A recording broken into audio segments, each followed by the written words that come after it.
بسم الله الرحمن الرحيم. Assalamualaikum warahmatullahi wabarakatuh. Bismillahirrahmanirrahim. Asbahna wa asbaha mulku lillah walhamdulillah la syarika lahu la ilaha illallah wa ilaihi nusyur. Asyhadu an la ilaha illallah wahdahu la syarikalah wa asyhadu anna Muhammadan abduhu la nabiyya ba'da wa la rasula ba'da. Salatu wa salamu ala habibina Muhammadin sallallahu alaihi wasallam wa ala alihi wa ashabihi man tabi'ahum bi ihsanin ila yaumiddin. Hadal muhtaramin, para bapak, para ibu, jamaah salat subuh Masjid An-Nur rahimakumullah. Kita sami-sami bersyukur Allah Subhanahu wa taala pada pagi hari ini insyaallah masih tetap istiqomah, okay? Untuk sarang-sarang melaksanakan subuh berjamaah, kondisinya tetap wilujeng, pinaringan sehat walafiah. Mudah-mudahan Allah Subhanahu wa taala selalu membimbing kita untuk selalu berusaha semaksimal mungkin menjadi hamba yang muttaqin. Allahumma amin. Jamaah rahimakumullah. Ada sebuah hadits kursi, ya. Hadits kursi itu adalah firman Allah yang tidak termaktub dalam Al-Quran, bahwa Allah berfirman, ya ibadi, kata, wahai hambaku, inni haramtu zulma ala nafsi, sesungguhnya aku mengharamkan kezaliman itu berlaku atas diriku, waja'altuhu muharraman bainakum, maka aku jadikan kezaliman itu haram berlaku kepada kamu sekalian, fala tadzalamu, kata, maka kamu jangan saling menzalimi. Jadi jamaah rahimakumullah, kezaliman itu bagi Allah itu hukumnya haram. Makanya Allah itu tidak pernah berbuat zalim kepada hambanya. Allah itu maha baik, maha rahman, sebagaimana dikatakan oleh para ahlul jannah kelak fil jannah, ya. Di dalam surat Tur disebutkan innahu wal barrur rahim, sesungguhnya Allah itu maha baik dan maha penyayang. Kalau kita diberikan musibah atau ujian atau bala, itu bukan berarti Allah itu enggak suka pada kita, tapi justru dengan bala itu Allah cinta pada kita, karena Allah enggak pernah berbuat zalim pada hambanya. Nah, karena itulah kemudian kezaliman ini jamaah rahimakumullah itu diharamkan juga berlaku kepada kita sebagai hamba Allah Subhanahu wa taala. Maka kita tidak boleh saling menzalimi. Nah, pertanyaannya, apa itu zalim? Zalim itu kalau dalam istilah bahasa disebutkan wad'u syai' fi ghairi mahalihi, meletakkan sesuatu bukan pada tempatnya. Ya. Jadi misalkan kita ini sebagai hamba Allah, itu tujuan penciptanya untuk apa? Untuk beribadah. Wa ma khalaqtul jinna wal insa illa liya'budun. Tapi ternyata ada sebagian orang itu yang enggak mau beribadah, yang malah bermaksiat. Hidupnya dipergunakan untuk bermaksiat. Ini zalim namanya. Ada orang yang ketika dia beribadah, perintahnya u'budullaha mukhlishina lahuddin. Sembahlah Allah dengan penuh keikhlasan, tidak boleh menyekutukan Allah Subhanahu wa taala. Ada orang yang dia beribadah tapi menyimpang ibadahnya dengan cara apa? Melakukan kemusyrikan. Nah, ada lagi misalkan, ini kopiah, ya. Kopiah ini kan letaknya di kepala. Ya. Ono Pak Nur Rahmat pas diundang kondangan, gaya kopiah, berkatnya kurang, berkatnya banyak, sehingga kopiah dipakai untuk wadah berkat, itu zalim namanya, ya. Jadi meletakkan itu bukan pada tempatnya. Nah, kalau dalam istilahnya, zalim itu adalah suatu perbuatan yang di luar koridor kebenaran, baik dengan menambahi atau mengurangi, itu namanya zalim. Jadi perbuatan yang keluar dari koridor kebenaran, baik itu menambahi atau mengurangi. Nah, jamaah rahimakumullah, zalim itu, ya, itu ada 4 macam, ya. Jadi kezaliman itu ada 4 macam. Yang pertama, ada zolimnya manusia kepada Tuhannya, kepada Robnya. Nah, ini hati-hati. Nah, puncak zolimnya hamba Allah kepada Robnya adalah menyekutukan Allah Subhanahu wa Ta'ala dalam hal ibadah. Ya, itu nggak boleh. Makanya Allah nggak suka kalau ada hambanya itu menomorduakan cintanya kepada Allah Subhanahu wa Ta'ala, atau mungkin menyamakan cintanya dengan makhluknya. Itu Allah nggak suka. Niat ibadah itu harus total lillahi ta'ala. Tidak boleh niat ibadah li ghairillah, selain Allah Subhanahu wa Ta'ala, atau lillah wa li ghairihi, atau untuk Allah dan untuk selain Allah. Itu nggak boleh. Maka harus total lillahi ta'ala. Karena Allah nggak suka, maka kalau ada hamba Allah yang dia itu berbuat kezaliman, inna syirka la zulmun azim, yaitu kesyirikan, kemudian dia nggak segera bertobat, nah ini musibah besar dalam kehidupan kelak fil akhirah. Sehebat apapun dia beribadah, kalau dia tetap menyekutukan Allah, ya balasannya adalah la in asyrokta la yahbaton amaluka wala takunanna minal khasirin. La in asyrokta, kalau kamu itu tetap istiqomah melakukan kesyirikan, nggak mau bertobat sampai kamu mati, la yahbaton amaluka, betul-betul amalmu akan aku habiskan, aku batalkan, aku delete, kata Allah. Udah nggak dapat apa-apa, sehingga kemudian di akhirat termasuk orang yang merugi. Ini kezaliman yang pertama, zalimnya hamba Allah kepada Robnya, yaitu menyekutukan Allah Subhanahu wa Ta'ala. Yang kedua, jamaah rahimakumullah, zalimnya hamba Allah kepada nabinya. Dalam hal ini adalah Rasulullah Muhammad SAW. Kita ini sebagai umat beliau itu diwajibkan untuk mengikuti beliau, karena semua pembelajaran ibadah itu performanya adalah Rasulullah Muhammad SAW. Maka kita nggak boleh menambah-nambah dan mengurang-urangi. Cukup copy paste, ya, cukup copy paste, simple mawon. Ya. Dalam Musnad Imam Ahmad disebutkan ada seorang Badui, ya, datang kepada Rasulullah. Ya Rasulullah, alimni anil Islam. Itu kanjeng Nabi, ajarkan aku tentang Islam. Rasul ajarkan. Ya Rasulullah, alimni anil iman, ajarkan aku tentang iman. Rasul ajarkan itu. Karena Badui ini orang yang lugu, dia pun mengatakan, ya Rasulullah, wallahi la azidu wa la anqus. Itu kanjeng Nabi pun cekap, saya tidak akan menambah-nambahi dan mengurang-urangi pembelajaran dari panjenengan. Ya ini aku lakukan, copy paste. Komentarnya kanjeng Nabi, aflahta in sodakta, kamu akan beruntung masuk surga kalau kamu jujur dengan apa yang kamu ucapkan, tidak menambah-nambahi, tidak mengurang-urangi. Nah, banyak orang itu jamaah rahimakumullah yang menganggap syariat di kanjeng Nabi itu masih belum lengkap, sehingga kemudian ya landasannya mimpi, ya menambah-nambahi syariat macam-macam.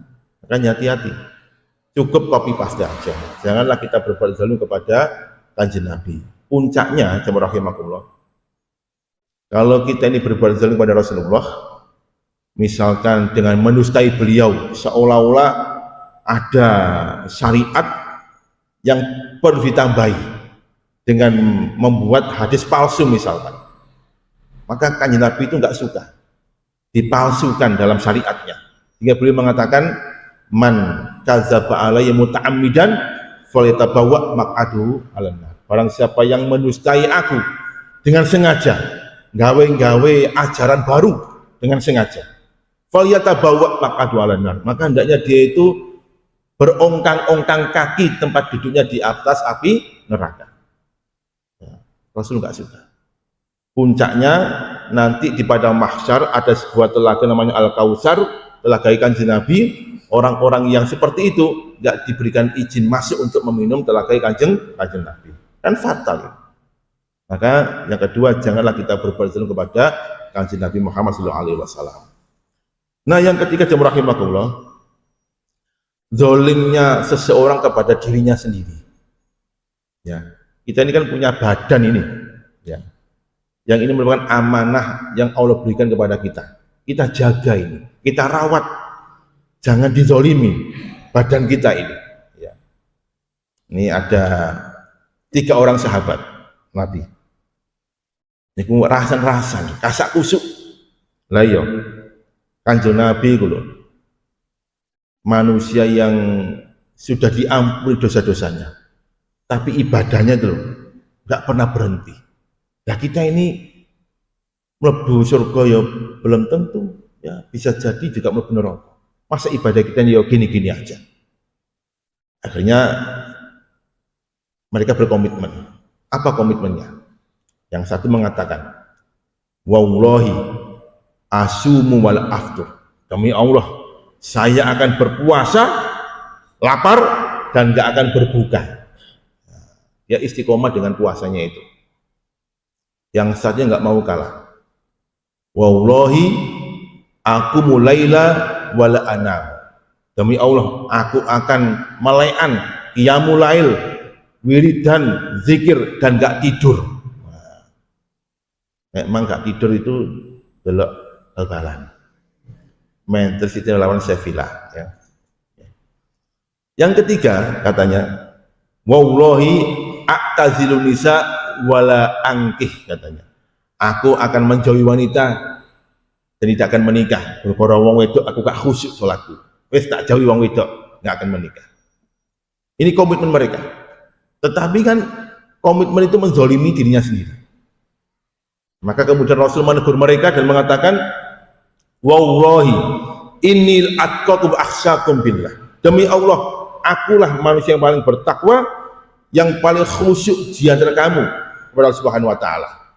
Walakinna, ini tetapi aku, kata Rasul, asumu wa aftur, aku juga puasa, juga berbuka puasa. Akumu wa anam, aku juga qiyamul lail, juga tidur. Wa tazawwajun nisa, aku juga menikahi wanita. Nah, jadi jangan sampai kita ini jamaah rahimakumullah ya menzalimi diri kita. Kan telah Allah tegaskan itu, bahwasanya Allah jadikan siang dan malam ini kan berputar.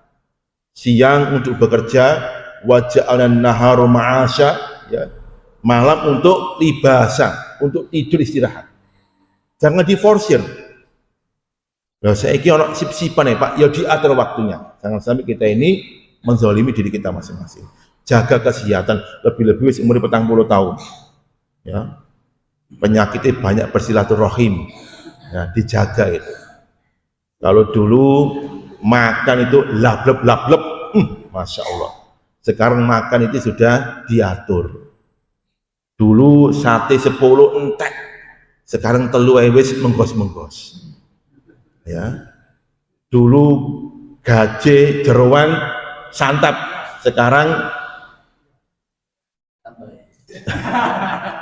ya.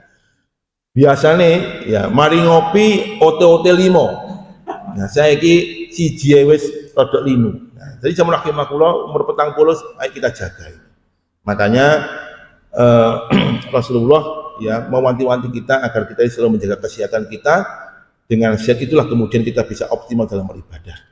Rasul mengatakan bahwa al-mu'minul qawiyyu habbu indallahi minal mu'minid dhaif. Orang mukmin yang kuat itu, yang sehat itu lebih Allah cintai daripada orang mukmin yang lembek, yang lemah. Kenapa demikian? Kalau dia kuat, ibadahnya akan lebih baik. Ya, maka kita jaga diri kita masing-masing. Nah, yang keempat jamaah rahimakumullah, zalim kita kepada sesama manusia. Maka dikatakan tadi, fala tazalamu, janganlah kamu sekali saling menzalimi. Nah, puncak zalimnya manusia kepada manusia adalah qatlun nafsi, membunuh, menghilangkan nyawa. Itu puncak zalimnya itu. Makanya Allah gak suka kalau ada orang mukmin misalkan saling membunuh, atau kalau ada manusia saling membunuh. Makanya ibaratnya kata Allah, man qatala nafsan aw fasada fil ardi fa ka'annama qatala nasa jami'an. Barang siapa yang membunuh satu jiwa, satu orang, itu pada cara membunuh semua manusia. Ya, itu ibaratnya. Kenapa demikian? Allah nggak ridho kalau ada jiwa yang saling membunuh. Sehingga kemudian sehebat apapun orang itu kalau merekayasa pembunuhan, dipermak, disembunyikan, apalagi ya, direkayasa sedemikian rupa, Allah akan nampakkan itu, Allah akan munculkan. Wa is qataltum nafsan, kalau kamu membunuh jiwa, fadaraktum fiyah, kamu rekayasa, kamu tuduh-tuduhkan, kamu buat-buat macam-macam, sehingga orang itu nggak tahu kalau ada pembunuhan, rapi betul. Ya. Wallahu mukhrijum bima kuntum taktumun, maka Allah akan mengeluarkan apa yang kamu sembunyikan itu. Ketok Bapak Ibu rahimakumullah, dibuka oleh Allah Subhanahu wa taala. Itu sudah sunatullah. Tetapi ya ada orang-orang itu yang masih kekeh dengan kesombongannya. Ya. Kezaliman yang sudah dia lakukan masih ditutupi dengan berbagai macam kekuatan yang dia miliki. Punya uang dia bayar, punya kekuasaan dia beli, ya. Sehingga kemudian seolah-olah dia nggak bersalah. Nah, kalau sudah demikian, ya sudah, pengadilan akhirat akan berbicara. Bagaimana Allah katakan dalam surat Al-Ahqaf, ya, yauma idzin tu'raduna la takhfa minkum khafiyah. Hari nanti, ya, akan Allah tampakkan semua kezalimanmu itu, dan tidak ada satu yang disembunyikan, nampak semuanya. Dan orang-orang zalim ini jamaah rahimakumullah gelap kelak fi yaumil akhir. Ya, gelap, tidak ada cahaya.